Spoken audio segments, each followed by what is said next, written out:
ADW stories, where logic takes a smoke break and sanity gets kicked in the shins. I'm your host, Kregon, professional chaos architect and part-time pasta enthusiast. If you're here for life lessons or happy endings, you've walked into the wrong damn door. But if you're ready for absurdity, gore, and a little profanity to spice up your evening, buckle up, grab your questionable beverage of choice, lock your fridge, and tell your mom not to watch this one. Let's ruin some dreams together. Jack Nicholson's Clone and the Christmas Mug of Doom. The mug sat on the mantel, glowing with an eerie aura of cheap ceramic glaze. It wasn't just any mug. It was Mom's Christmas mug, a relic she'd bought at a gas station in the city of Palmetto during what she called the Great Artichoke Pasta Debacle of '97. Nobody knew what the hell she was talking about, but whenever she brought it up, Dad would visibly flinch like someone just whispered root canal in his ear. Jack Nicholson's clone lived 2 streets over. He wasn't invited to Christmas. That didn't stop him from showing up every year, rocking a Hawaiian shirt that looked like a petroleum fire in fabric form. Nobody liked him, but you couldn't just say no to Jack Nicholson's clone. It felt like breaking an unspoken rule of the universe. And besides, he always brought deviled eggs. The Association for Dentistry sent holiday cards to everyone in the neighborhood, which was unsettling because they always included photos of teeth. Just teeth, no faces, just teeth, smiling maniacally. Mom had taped one of the cards next to the mug, creating a tableau that somehow made Christmas feel like a serial killer's Pinterest board. "Pass me the gravy," Dad muttered, glaring at the mug. Mom smacked his hand. "Not until we toast the mug." "Why are we toasting a mug?" I asked.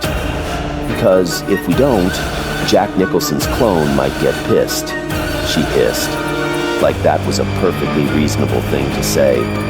Dad sighed. "This is why I told you not to buy it in Palmetto. That city's cursed. Everyone knows that."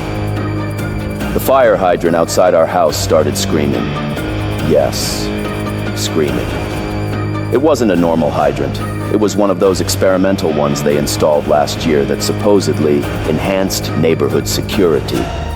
It mostly just screamed at stray cats and occasionally set itself on fire, which defeated the purpose of a fire hydrant entirely. Jack Nicholson's clone kicked in the front door right on cue, holding a suspiciously wet artichoke in one hand and a bottle of something labeled gravy for winners in the other. "Where's the mug?" he demanded. Mom pointed to the mantel. "It's where it always is, Jack." Clone Jack." Clone Jack squinted at her. "Don't Clone Jack me, it's just Jack. The mug's glowing, so we need to eat the pasta." "What pasta?" I asked, now fully alarmed. Clone Jack threw the wet artichoke onto the dining table with a squelch. "The one from Palmetto, the artichoke pasta. The mug's tied to it, obviously. If we don't eat it, Palmetto sinks into the earth and drags us all down with it." "That's absurd," I said. Dad shrugged. "Honestly, that tracks." The screaming hydrant outside went up a pitch, sounding like it was being tortured by demons. Mom casually tossed her holiday ham onto the table like she was playing poker. "Well, kids," she said, grabbing a fork, "dig in. Christmas in Palmetto isn't going to save itself." Clone Jack raised his bottle of gravy like a chalice, howling, "To the mug!" And just like that, the screaming outside stopped. The mug dimmed, but we all knew, this wasn't the last we'd hear of the city of Palmetto. The flower, the foghorn, and the Jagger jacket. Clone Jack was on the roof now, shirtless and covered in gravy. The bottle was empty, smashed against the screaming fire hydrant. His chest hair glistened in the moonlight like an oil slick, and he held a flagpole he'd ripped off the neighbor's porch. "May the flower be with you," he bellowed, thrusting the flagpole toward the sky like some deranged prophet. "And also with your pasta." Nobody knew what he meant. Nobody asked. Inside, Dad was clutching the Christmas mug like it was a live grenade. "The glow's getting worse," he muttered. The mug was vibrating now, emitting a low hum that sounded eerily like a foghorn.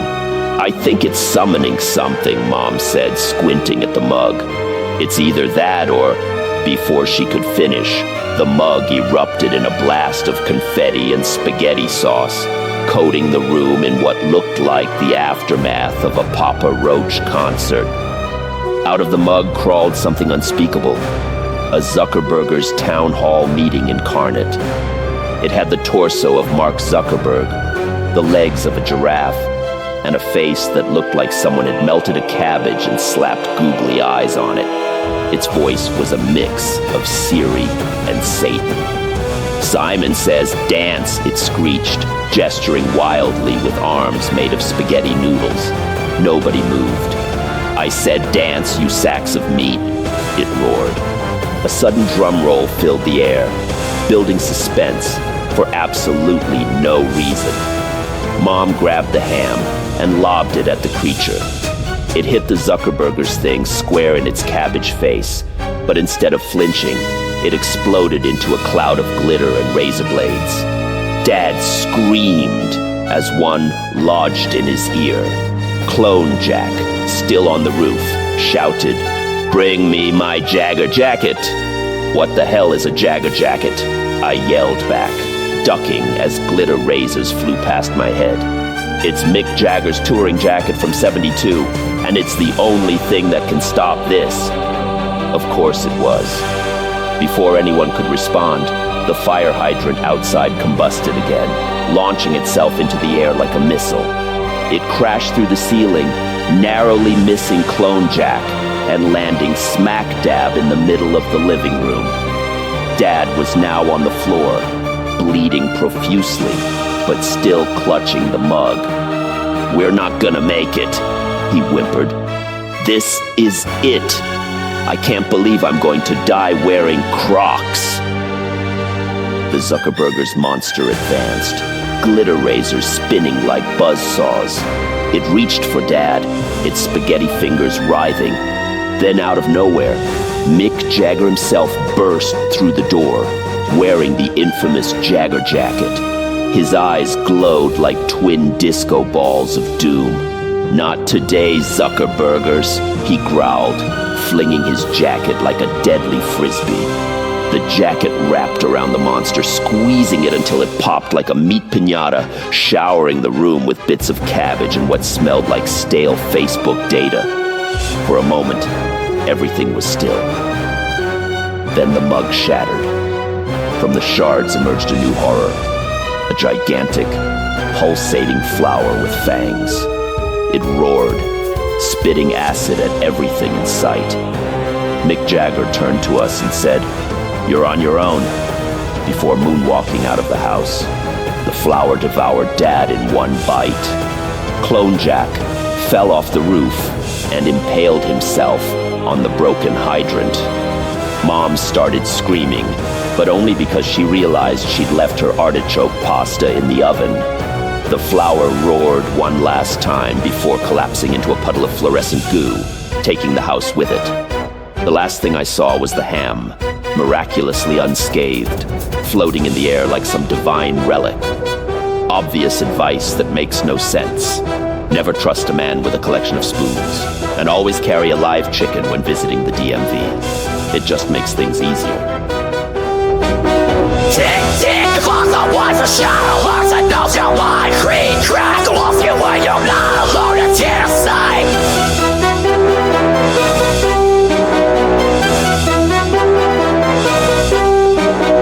Don't look back, get feet some fear. You're in this house now, my dear.